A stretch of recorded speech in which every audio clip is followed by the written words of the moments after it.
Bonjour à tous, nous nous retrouvons aujourd'hui en ce samedi 22 août sur l'ancien stade de Château-l'Évêque pour le premier jour des collégiens. Ils sont arrivés ce matin à Chancelade, puis ils ont effectué leur première boucle autour de Château-l'Évêque. Je vous laisse suivre leur parcours tout de suite.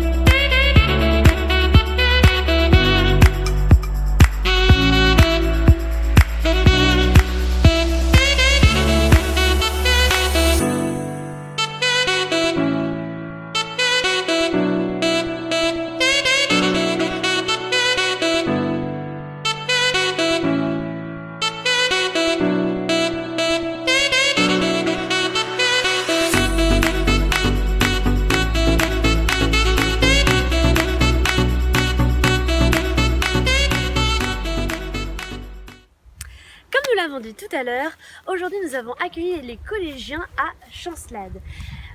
Pour eux, ça a été l'occasion de faire un petit échauffement, histoire d'arriver jusqu'ici à Château-l'Évêque au camp.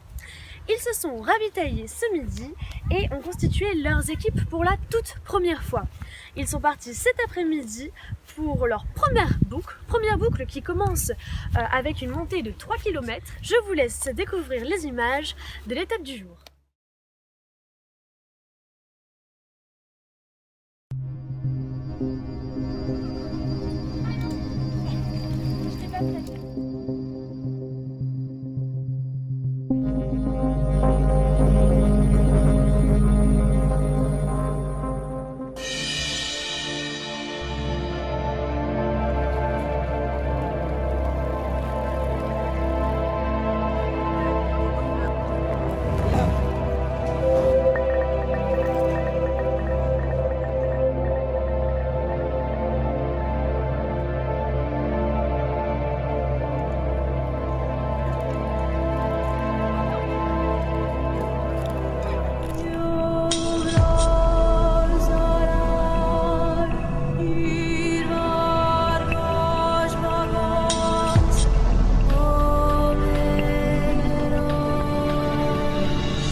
T'approches pas trop toi hein.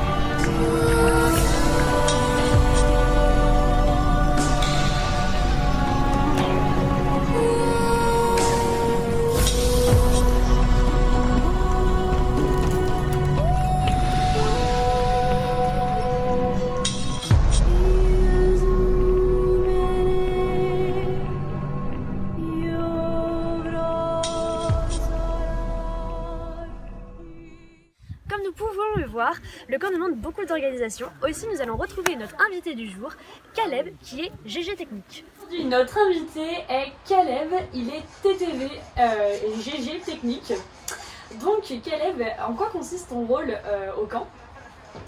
Alors très simplement, c'est organiser tout ce qui est eau, électricité sur tout le camp, vérifier que tout le monde a tout ce qu'il faut au bon moment, être sûr que les toilettes ne débordent pas, vider au bon moment, et puis voilà. Donc c'est à toi s'il y a quelques problèmes, on s'adresse à toi et c'est toi qu'on vient voir, c'est ça? Voilà, et après j'oriente sur la bonne personne si jamais c'est pas moi, ou un de mes adjoints. Parce que vous êtes combien dans l'équipe? Cette année, du coup, on n'est que 3 parce que vu qu'on n'est pas en déplacement, on est encore fixe. On a besoin de moins de personnes pour déplacer le matériel. Après, en technique, on prend aussi sous notre aile des techniques vélo. Et là, je crois qu'ils sont 5. Ok, voilà. D'accord. Ça fait quand même un petit monde. Ça fait un petit monde à gérer. Voilà, mais il faut bien ça pour que le Pélé marche et fonctionne correctement. C'est ça. Et peux-tu définir le Pélé aux spectateurs qui nous regardent? Qu'est-ce que c'est le Pélé pour toi? Le Pélé pour moi c'est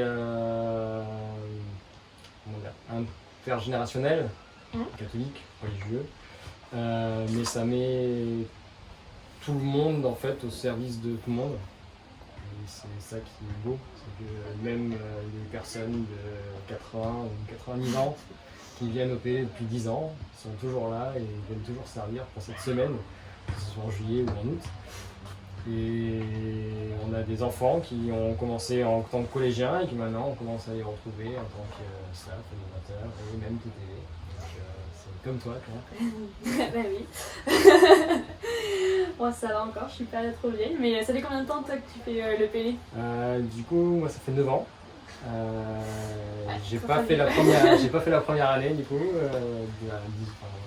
La première j'ai pas faite. J'ai commencé en tant qu'animateur. J'étais déjà trop vieux pour être collégien ou staff. Et j'ai fait donc 4 ans d'animateur. Et après, la possibilité de devenir GG technique s'est ouverte à moi. Et voilà. Ça t'a plu, t'es resté et tu continues à faire tous les Pélés. C'est ça, on va dire ça comme ça. Après. Est-ce que j'ai eu le choix? Oui et non. On t'a forcé, tu peux le dire, il n'y a pas de souci. Non, pas vraiment, mais voilà, ça s'est fait comme ça, avec Jacob aussi qui était responsable de la pastorale des jeunes, donc mon frère. Donc ça... Et c'est lui qui t'a fait découvrir le Pélé? Non, c'est moi qui a fait découvrir le Pélé. Ah ouais, C'est un frère, quelqu'un? Alors du coup c'était Alain Schott, qui était à l'époque le GM, donc maintenant il y a 9 ans. Qui m'avait fait venir. La première année, j'ai pas pu venir parce que j'étais en stage, mais la deuxième année, il m'a demandé de venir en tant qu'animateur. Ça s'est très bien passé. Et l'année suivante, du coup, j'ai fait découvrir le PVT à Jacob, donc Olivier, responsable pastoral des jeunes, et à ma petite sœur. D'accord, donc toute ta famille elle participe. Presque. Ok. Et du coup, aurais-tu une anecdote à nous raconter ou un épisode qui t'a principalement marqué au Pélé? Je pense qu'il y en a beaucoup en 9 ans. Je te laisse réfléchir un peu. C'était en fait, donc j'étais GG technique et on avait du coup fermé des toilettes parce que du coup c'était pas utilisable et on avait une dame qui était venue sur le camp qui cherchait les toilettes. Elle faisait pas partie du camp du tout, elle n'avait pas d'enfant, voilà, c'était juste une passante du camp, elle cherchait les toilettes. Et on lui a dit expliquer les toilettes sèches. Et, en fait, elle rentrait dans une des cabines, et elle a fait ce qu'elle allait faire, mais cette cabine-là, elle n'était pas active. Et du coup, on s'est retrouvé avec un peu de déchets humains qui se traînaient au milieu de la cabine des toilettes. Joli. Parfois on tombe sur de belles aventures, j'imagine, quand on est des GG techniques. Absolument. C'est toujours très agréable. Mais c'est vrai que vu que c'est un camp qui est en fait aux alentours de la civilisation, on va dire, il y a pas mal de personnes parfois qui viennent voir. Ah oui, souvent, mais on a des gens, juste hier soir par exemple, on avait un garçon qui est passé voir pour nous demander ce qu'on faisait, et on nous a demandé de l'eau, mais ça c'est un autre. C'est comme ça aussi qu'on fait la communication pour le PVT. Absolument. Et qu'on fait parler de nous et que des gens adhèrent. On espère. On espère aussi. Merci beaucoup en tout cas, Caleb. Merci de nous avoir suivis. Je vous donne rendez-vous tous les soirs à 20h pour notre Pélé Journal et en direct au veillé à 20h30, 21h. Et nous aurons la joie d'avoir une nouvelle invitée, à savoir Agathe, qui est une staff du PDVTT. Vous pouvez nous suivre sur les réseaux sociaux qui s'affichent juste en dessous.